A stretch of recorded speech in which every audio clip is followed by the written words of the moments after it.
Boa noite, moçada. Tudo bem? Me escutam bem aí?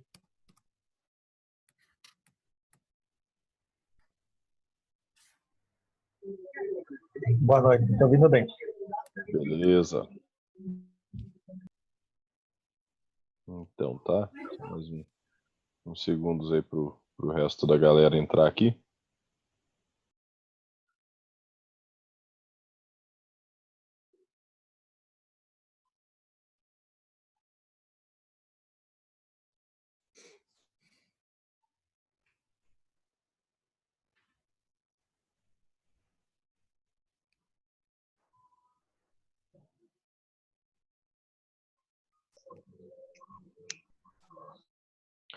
Então, vamos lá, moçada. Na aula passada, a gente estava falando sobre a teoria do Billow, né? Deixa eu só arrumar a minha tela aqui. Beleza. Estávamos falando sobre a teoria do Billow, retomamos aquela teoria do processo como relação jurídica entre as partes e entre as partes e o juiz, para tentar mostrar para vocês que hoje, embora eu esteja falando desde o primeiro dia de aula que o processo civil, né, ele é um processo hoje garantista, que ele garante os direitos fundamentais das partes do processo, tanto do autor quanto do réu, do requerente quanto do requerido, né? Isso é mais comum lá para o pessoal do processo penal, mas para nós aqui no processo civil é uma tendência a partir do novo CPC, que entrou em vigência em 2016. Então, ele é um CPC aliás, um processo civil brasileiro que vem de acordo com os ditames constitucionais, de acordo com os princípios que estão dispostos ali na Constituição da República e também replicados no próprio Código de Processo Civil. Mas para vocês verem que nós ainda adotamos algumas teorias que não são tão garantistas assim. Por exemplo, a teoria do Billow, que para nós parece ser, aliás, para nós parece fazer bastante sentido a teoria do Billow, porque afinal de contas ele ele enterrou aquela ideia que nós tínhamos lá do direito romano, aquela em que o direito material e processual se misturavam, e ele falou que as partes têm direitos e obrigações porque constituem uma relação jurídica entre elas, e nós trabalhamos com aquele triângulo chamado actum trium personarum, e nós temos ainda essa previsão de o processo se aperfeiçoar com a vinda do réu após a citação, né, a vinda da parte requerida após a citação, mas para vocês verem que isso já está sendo superado, né? E essa é a ideia da aula de hoje. Vou retomar aquilo que eu comecei a falar do Goldschmidt, para a gente terminar com o Hélio Fatsalari, para a gente observar que talvez a teoria do Billow, e não poderia deixar de ser, porque é uma teoria que surge com a publicação do livro dele em 1868, mas a teoria do Billow de que o processo é uma relação jurídica entre as partes já é algo assim já superado para nós, né? Então a nossa proposta de hoje, com a aula de hoje, é exatamente enxergar que a teoria do Billow, que é a mais adotada por todos os processualistas hoje, né, ela tem um viés completamente instrumentalista, ela não se coaduna com o processo civil garantista, como é o que a gente retira aí do processo constitucional que a gente vem falando tanto aí, tá? Então, moçada, depois que a gente discutiu o Billow na aula passada, né, eu falei para vocês que um dos maiores críticos, né, aliás, que essa teoria dele, apesar de ser muito aceita, ela sofreu várias críticas, e a professora Ada Pellegrini comenta no livro dela que um dos maiores críticos da teoria do Billow foi o James Goldschmidt, que foi um processualista alemão, de uma família, inclusive, de juristas. O pai dele era professor de direito, Ele teve outros irmãos, né, acho que mais uns 3 ou 4 irmãos, se não me engano. 2 deles também foram professores de direito, um outro foi professor de filosofia. Então ele era um estudioso, né? Ele foi professor de direito penal, de direito processual penal e de direito processual civil, o Goldschmidt, né? Ele lecionou na Alemanha, lecionou na Inglaterra, ele estudou na França e depois ele foi lecionar na Espanha, né? E depois, nesse contexto aí dos regimes totalitários que nós tivemos na Europa, na Espanha e na Alemanha, ele acabou vindo para Montevidéu. Então ele veio para o Uruguai, onde ele acabou falecendo quando ele estava dando aula na escola de direito ali de Montevidéu. Logo no início das suas aulas, ele acabou tendo um mal súbito e faleceu. Mas a obra dele para nós é de grande valia, porque a gente começa a pensar que o processo como relação jurídica da visão do Billow é algo assim que já deveria ter sido superado, né? Então eu falei no finalzinho da aula passada que eu ia trabalhar com vocês com as críticas específicas que o Goldschmidt fez para a teoria do Billow, né? E as críticas do Goldschmidt eram no sentido de que, pela teoria do Billow, o processo ele vai se dividir em 2 partes, e nós estudamos essas 2 partes, né? Vejam, que a gente estudou, por exemplo, lá na ação, as condições da ação, os elementos da ação e tudo mais, né? Essa é uma primeira parte ali do processo da teoria do Billow, tá? Então eu vou pegar essa ação, essas condições, essas partes formais da ação e vou trabalhar com ela como sendo uma primeira parte do processo, tá? Então, a partir da teoria do Billow do processo como relação jurídica entre as partes e o juiz, eu vou ter num primeiro momento uma primeira parte, né, que vai tratar do exame dos pressupostos processuais e das condições da ação.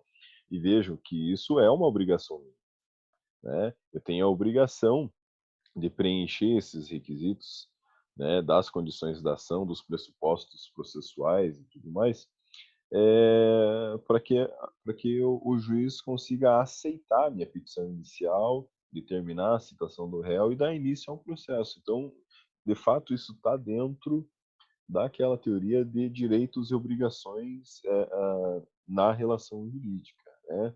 Por outro lado, se estiverem todos esses requisitos preenchidos, o juiz não pode negar, né? Não pode indeferir o meu processo, né? Porque eu não preenchi essas condições da ação. Então também impõe-se obrigação para ele, né? E vejam que eu ainda não tenho o réu aqui. O réu ainda não foi chamado para o processo através do ato que a gente chama de citação, tá?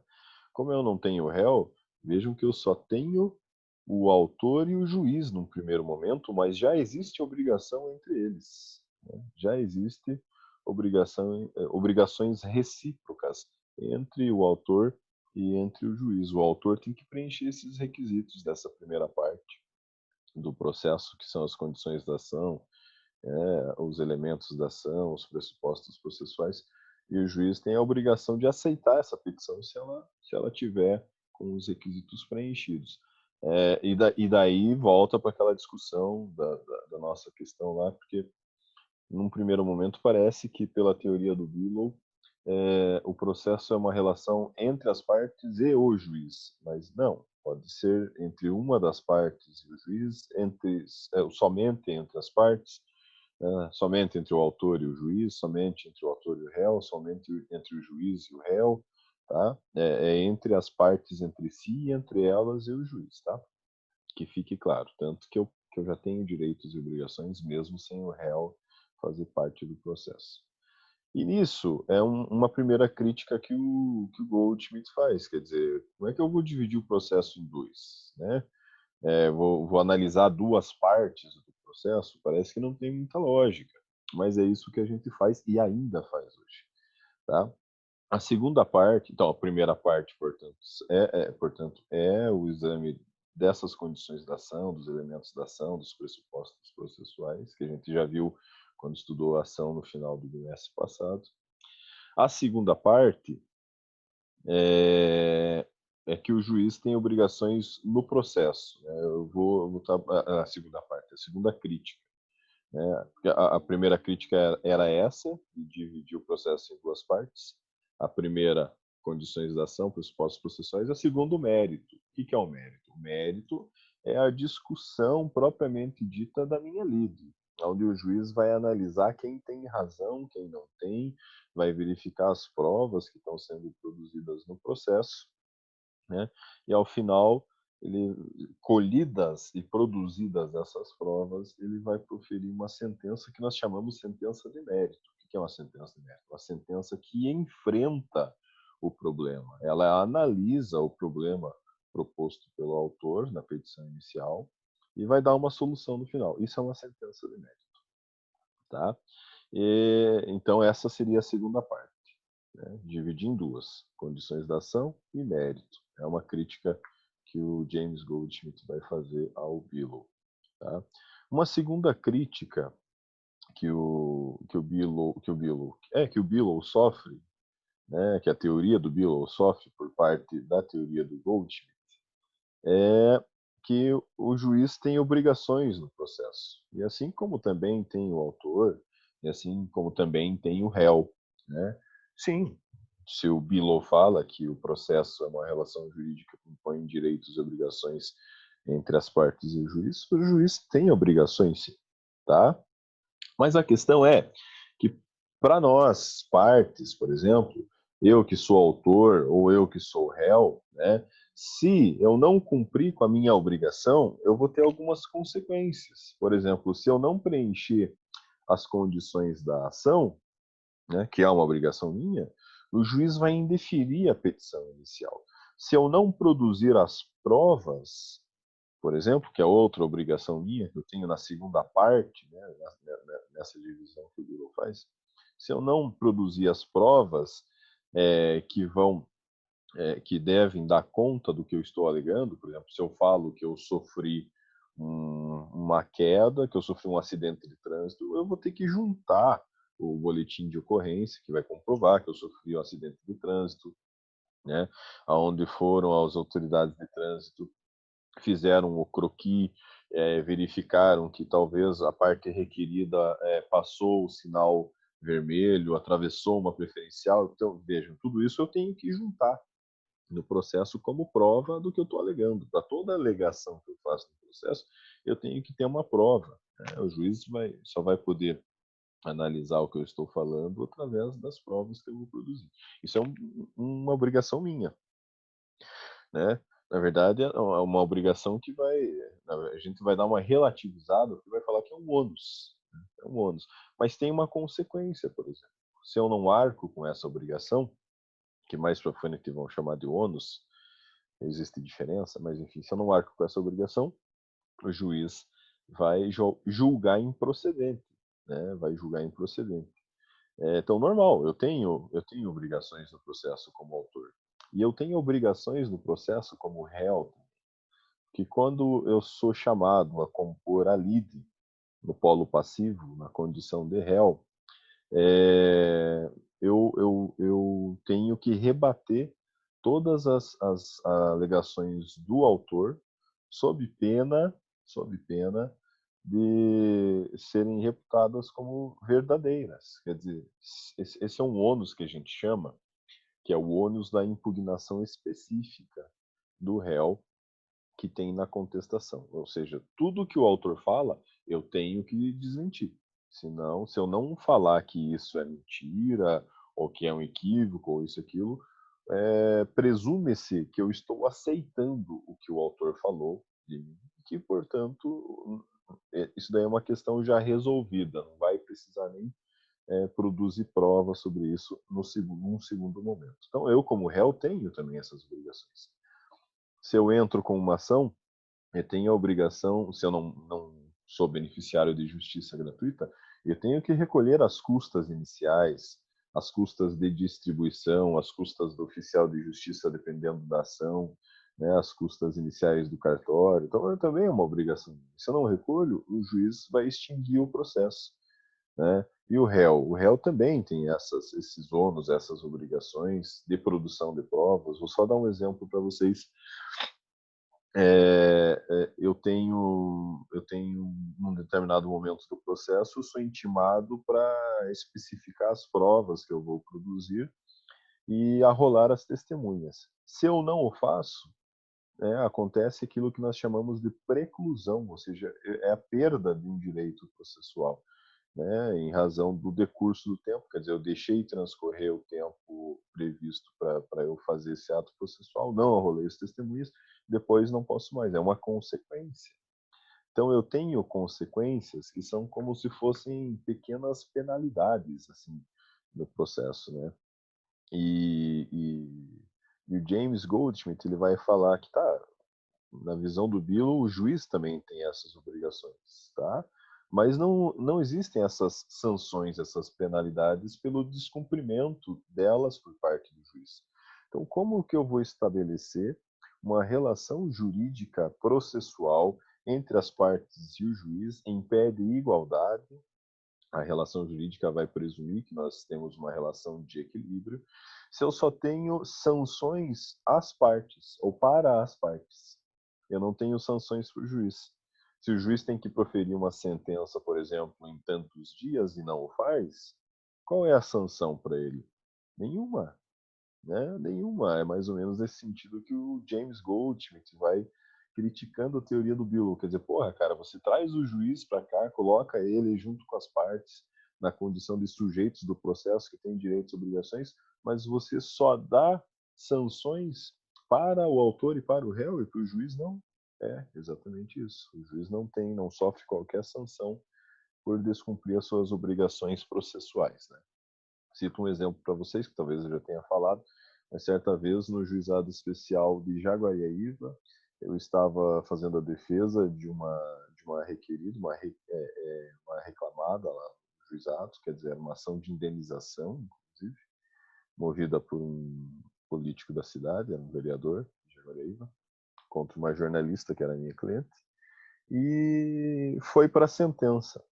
Ficou mais de 1 ano e meio no gabinete do juiz. Acho que eu comentei, não sei se foi na turma de vocês, na turma A, mas eu comentei sobre esse caso numa das minhas aulas antes da gente entrar em pandemia, né, em isolamento social. Ficou mais de 1 ano e meio parado no gabinete do juiz, para o juiz proferir, era uma juíza, inclusive, proferir uma sentença, e ela não o fazia. A gente ligava lá, olha, então, doutor, não dá para fazer nada, o senhor faz uma petição aqui, pede para que a juíza profira a decisão, aí eu fiz isso e não adiantou, não adiantou, não adiantou. O que aconteceu? Né? Nada, porque não existem obrigações, aliás, não existem sanções para o descumprimento das obrigações processuais para o juiz. É uma das críticas que o Goldschmidt faz, né? Uma terceira crítica que Goldschmidt vem fazer também à teoria do Bill é que as partes, de fato, não têm obrigações no processo, né? Mas tão somente estão sujeitas à autoridade do juiz. E essa crítica do Goldschmidt vem vejam, isso daí em 1925, nós trabalhávamos ainda com processos inquisitoriais, em que se dava muito poder instrutório para o juiz, né, em que o juiz ia atrás da verdade real, que hoje é incompatível com o sistema democrático, por exemplo, né? E nisso, Goldschmidt, olhando para aquele panorama de 1925, do início do século XX, portanto, ele falou: olha, na teoria nós impomos obrigações, mas na prática, e impomos direitos também, né? Colocamos direitos às partes, mas na prática, quem conduz o processo é o juiz. E é ele quem determina o que o réu vai fazer, o que o autor vai fazer, em quantos dias, intime-se o réu para juntar hall de testemunhas em tantos dias, para especificar as provas em tantos dias. O juiz decide que determinado ato não gerou gravame às partes, então, portanto, não deve ser anulado. e por aí vai. Então, nessa ideia, o Goldschmidt fala assim, tá, a princípio a gente até dá obrigações, direitos e obrigações às partes, mas no fundo, na prática, o que as partes fazem é obedecer ao juiz, que é quem vai conduzir o processo. Tá? Então, essas foram as três principais críticas que o Goldschmidt acabou fazendo à teoria do Bill. Né? E nisso, né, já que estamos falando do Goldschmidt, vamos ver então rapidamente essa teoria, né, que é o processo como situação jurídica e não como relação jurídica. Né? Vamos verificar o que é o processo, então, como situação jurídica. Tá? Para o Goldschmidt, então, superando a relação jurídica do Bill, o processo ele é visto como um conjunto de situações processuais pelas quais as partes atravessam, pelas quais as partes caminham, né, em direção a uma sentença definitiva favorável para alguém. Quer dizer, o autor e o réu vão caminhando, né, em algo que nós chamamos de processo. Esse caminho nós chamamos de rito ou procedimento, né? E a finalidade, como se eu tivesse numa corrida, numa maratona, a finalidade desse caminhar, dessa corrida, a linha de chegada é a sentença. É a sentença que vai reconhecer ou o direito do autor ou do réu, né, negando o direito pleiteado pelo autor na petição inicial. Tá? Então, nesse entendimento do Goldschmidt, que o processo é visto como um conjunto de situações, né, ele nega a existência de direitos e obrigações processuais entre as partes e o juiz, e considera que os pressupostos processuais do Billow, que está lá na teoria do Billow, são, na verdade, pressupostos para o proferimento de uma sentença, e não pressupostos do processo propriamente dito. Quer dizer, o juiz só vai ter condições de analisar o mérito e dar uma sentença, seja ela favorável ao autor ou ao réu, se estiverem preenchidos esses pressupostos processuais, as condições da ação, os elementos da ação também, e tudo mais que a gente já viu no final do bimestre passado. Então, para ele, né, não existem esses direitos e obrigações entre as partes e o juiz. Ele nega, portanto, a teoria do Billow. Né? Então, só haverá análise do mérito e, por consequência, uma sentença, se preenchidos tais pressupostos que nós vimos no final do primeiro bimestre. Muito que bem. Portanto, para ele, isso por si só não é o processo. Eu não posso entender processo como uma relação jurídica que impõe direitos e obrigações, porque esses direitos e obrigações são apenas elementos que, se existentes e praticados pelas partes, vão dar a possibilidade do magistrado proferir uma sentença reconhecendo ou não o direito pleiteado na inicial, tá? Na petição inicial. O Goldschmidt ele destaca que, na visão do Billow, o processo ele é estático, né? O que seria um erro, pois o processo ele é dinâmico e baseado nas incertezas, como a gente retira de alguns doutrinadores. Né? Por exemplo, não é porque eu sou autor em um processo, não é porque eu provoquei o judiciário, exerci meu direito de ação, que eu vou ter meu direito reconhecido. Quer dizer, não existe certeza. Se existisse certeza, bastaria eu entrar com um processo, né, eu iniciar um processo que eu já saberia que sairia vencedor. Então, o processo não é assim, ele é baseado nas incertezas. O processo, aliás, o reconhecimento do direito pleiteado na petição inicial, ele depende das provas. Será que eu vou conseguir provar o que eu estou alegando na minha petição inicial? Será que o réu vai conseguir comprovar o que ele está alegando na sua contestação? Né? E isso dá uma característica de incertezas e retira o processo desse estancamento, dessa ideia de ser algo estático. Né? Por exemplo, vai que as testemunhas chegam, eu arrolo as minhas testemunhas ali, e elas chegam na audiência e dizem tudo ao contrário do que eu esperava. Né? Então é um processo baseado nas incertezas. De repente alguém morre, de repente o autor junta um documento que vem destruir com toda a tese que eu desenvolvi na minha petição inicial, né? Então, em razão disso, o James Goldsmith ele entende que o processo não é estático como em Below, uma mera relação jurídica que impõe obrigações e direitos, né? Mas é sim uma situação jurídica de atos sucessivos em que o autor vai juntar a petição inicial junto com vários documentos, o juiz vai receber ou não, vai determinar a citação do réu, essa citação pode acontecer ou não, ou pode não acontecer também, né? Vai que chega lá o carteiro com a carta de citação e descobre que o réu mudou de cidade, mudou de estado, está em outro país. Como é que eu faço daí? Então não há uma certeza dentro do processo. Há sim uma série de sucessões de atos que decorrem das várias incertezas que existem. Eles vão se confirmando ou não durante o processo, tá? Durante o deslinde desse processo, tá? Que fique claro isso, né?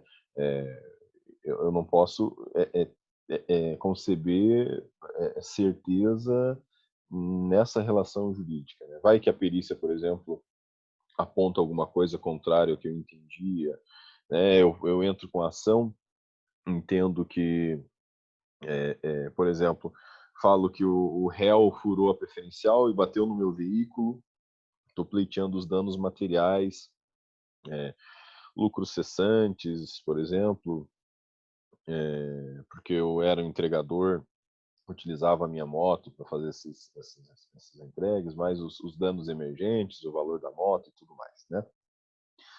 E, de repente, no decorrer do processo, o réu junta uma certidão do Detran falando que a minha CNH para pilotar motocicletas estava vencida ou que foi cassada em razão de processos administrativos que o Detran entrou contra mim e, portanto, eu não deveria estar pilotando aquela motocicleta, logo eu não deveria estar naquela hora, naquele lugar, e em razão disso, mesmo que ele tivesse furado o preferencial, ele não teria atingido a minha motocicleta, produzido os danos nela, os ferimentos em mim, porque eu nem deveria estar lá.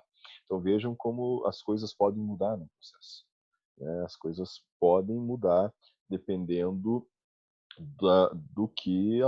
aliás, do comportamento das partes. Por isso, é um processo dinâmico e um processo baseado em incertezas, tá? Em Goldschmidt, o processo ele é uma complexa situação jurídica, na qual, não esqueçam dessa expressão, uma complexa situação jurídica, né? Então, na qual a sucessão de atos vai gerando chances que, se bem aproveitadas, permitem que a parte se libere das cargas. Eu trabalho com essas expressões, chances, cargas probatórias, por exemplo, né? E caminhe em direção a uma sentença favorável, né? Por exemplo, quando eu tenho a chance, eu sou citado para compor ali na condição de réu no processo, para apresentar no prazo de 15 dias a minha contestação. Então, ali abre-se a chance, gera-se a chance de eu rebater todas as alegações que o autor fez na sua petição inicial.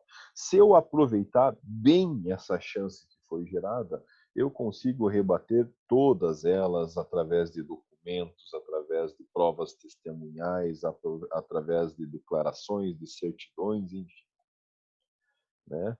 Olha, só para vocês terem uma ideia. Uma vez eu defendi um caminhoneiro de Telêmaco Borba que virou réu em uma ação aqui em Ponta Grossa.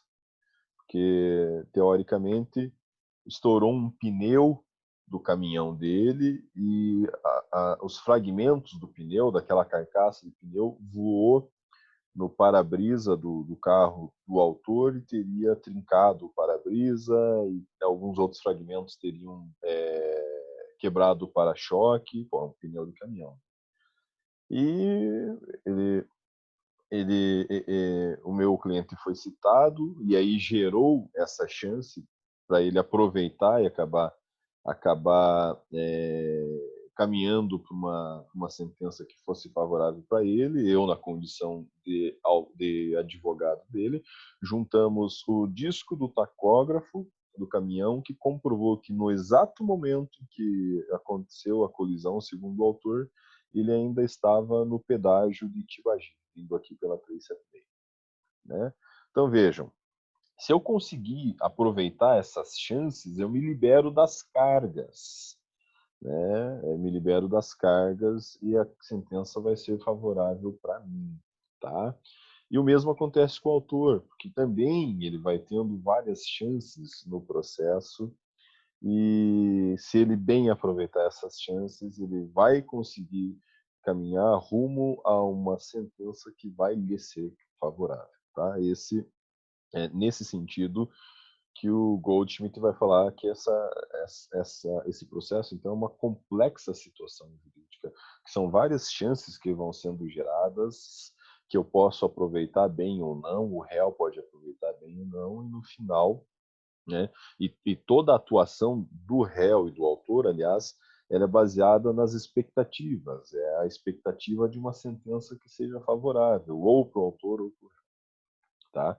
O não aproveitamento de uma chance e a não liberação de uma carga gera uma situação processual desvantajosa, conduzindo a uma perspectiva de sentença desfavorável. Por exemplo, se eu não consigo lembrar, se eu não encontrei testemunhas, não consigo lembrar quem que pode testemunhar a meu favor, não tenho condições de pagar um perito, né? O juiz indiferiu minha justiça gratuita, ou isso, aquilo, tudo isso vai virando o jogo a favor da outra parte.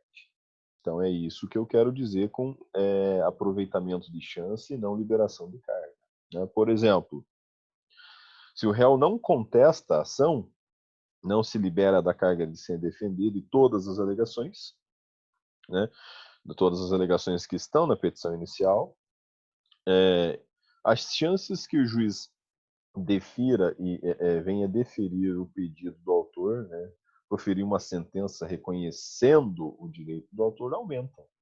Diminui as minhas chances enquanto réu e aumentam do autor. Por quê? Porque eu não me liberei das cargas de rebater todas as alegações do autor quando foi o meu momento de contestação. Tá? E isso decorre dessa teoria do James Goldschmidt, né? As partes, né, para as partes em Goldschmidt, não incumbem obrigações, mas cargas processuais. Vocês vão ver bastante por aí teorias das cargas probantes dinâmicas, são várias teorias que nós temos aí hoje no processo civil, e o Goldschmidt já em 1925 trabalhava com essas cargas processuais, né? Então não incumbem as obrigações, mas incumbem essas cargas processuais, sendo que lá no processo penal não existem distribuições de cargas probatórias. Vocês vão estudar com o professor de processo penal semestre que vem, na medida em que toda a carga de provar está na mão do acusador. Mas aqui para nós no processo civil, nós temos essa carga. O autor tem a carga de provar suas alegações e o réu tem a carga de desconstituir as alegações do autor em sua contestação, tá? Então isso desaparece a posição estática do processo, surge o risco, né, baseado na incerteza, e também desaparece a própria segurança jurídica que eu tinha com o Billow, né? Porque eu pensar num processo ali que é apenas uma relação jurídica inter partes e entre elas e o juiz que dá direitos e obrigações, parece algo muito seguro para mim, né? Eu olhando o próprio procedimento, olhando o código de processo civil, eu já vou saber o que eu tenho que fazer e, na verdade, a partir de uma perspectiva de sentença favorável, eu já até imagino quem vai ser o vencedor num processo se eu trabalhar essa teoria do Billow, tá? E o James Goldschmidt vem, então, para rebater essa teoria do Billow e falar, cara, não é bem assim. Não são obrigações que nós temos cargas no processo, né? Até porque essas cargas você vai se desincumbir delas se você quiser. Vou dar um exemplo para vocês, né? Se eu entro com o processo, exercendo o meu direito de ação, que é autônomo, né? E eu falei para vocês, ele é autônomo, inclusive porque não depende do direito material, ou seja, aquele exemplo velho que eu estou trazendo para vocês há semanas, que é: eu posso entrar com uma ação contra qualquer um de vocês aí e alegar que vocês me constrangeram, né? Me falaram mal de mim, me xingaram, violaram a minha honra, então eu sofri a dor na alma e quero danos morais, tá? Isso, quando eu provoco o judiciário, pela teoria do Goldschmidt, isso gera para mim uma carga, que é a carga de eu comprovar que vocês violaram o meu direito e comprovar que, ao violar o meu direito, houve um dano, né? Houve um dano, tá? Então gera para mim essa carga. Eu tenho que me desincumbir dessa carga para aumentar as chances de ter uma sentença favorável para mim, né? Tudo bem? Então essa é a ideia do Gold. Certa vez, né, só para a gente deixar mais ou menos claro como é que funciona nessa ideia, e vejam, a maioria dos doutrinadores do processo civil vão acompanhar a ideia do Billow e não do Gold. Tá? Mas só para vocês terem uma ideia, certa vez eu fiz a defesa num processo de danos morais de um professor de português aqui da nossa cidade, professor especialista em língua portuguesa, e uma professora, acho que era orientadora, ou pedagoga, enfim, colocou um recado, né, afixou lá no mural um recado, e colocou palavras que não estavam de acordo com a concordância verbal, concordância nominal da língua portuguesa, e esse professor passou, só que ela não assinou também, só colocou um aviso para os professores. Esse professor passou, olhou para ele, aquilo foi um pecado, né? E daí ele colocou lá, conforme dicionário Hawais, não existe o termo vistado, né? O termo correto é visto, isso, aquilo, e tal, tal, tal. Essa professora, ela acabou se constrangendo, porque afinal de contas o recado dela foi todo corrigido por um professor expert em língua portuguesa. E como ela se constrangeu, ela exerceu o direito de ação dela, pleiteando danos morais. Ela queria, não lembro, será 15 mil, 10 mil, alguma coisa assim, né? E a tese de defesa desse professor que eu montei foi baseado no quê? Que ela não comprovou o dano moral. Quer dizer, qual é o dano que um educador sofre ante a exigência que tem dele escrever de forma correta, né? E daí eu utilizei uma tese chamada mero aborrecimento, né? Tese chamada mero aborrecimento. Isso tramitou pela quarta vara civil aqui de Ponta Grossa, anos atrás, e o juiz acolheu a nossa tese, né? E reconheceu que não existia a comprovação do dano. Vamos transportar isso para o Goldschmidt. A autora não se desincumbiu da sua carga, não aproveitou a chance que ela teve para se desincumbir da sua carga e comprovar o seu direito. E isso diminuiu as chances dela ter uma sentença favorável, tanto que daí o pedido dela foi indeferido, né? E a sentença foi improcedente, né? E daí, enfim, né? A grosso modo, para o pessoal aí do senso comum, né? Não deu ganho de causa para a autora, tá? A gente já acabou o nosso tempo aqui no Zoom. Vamos nos transportar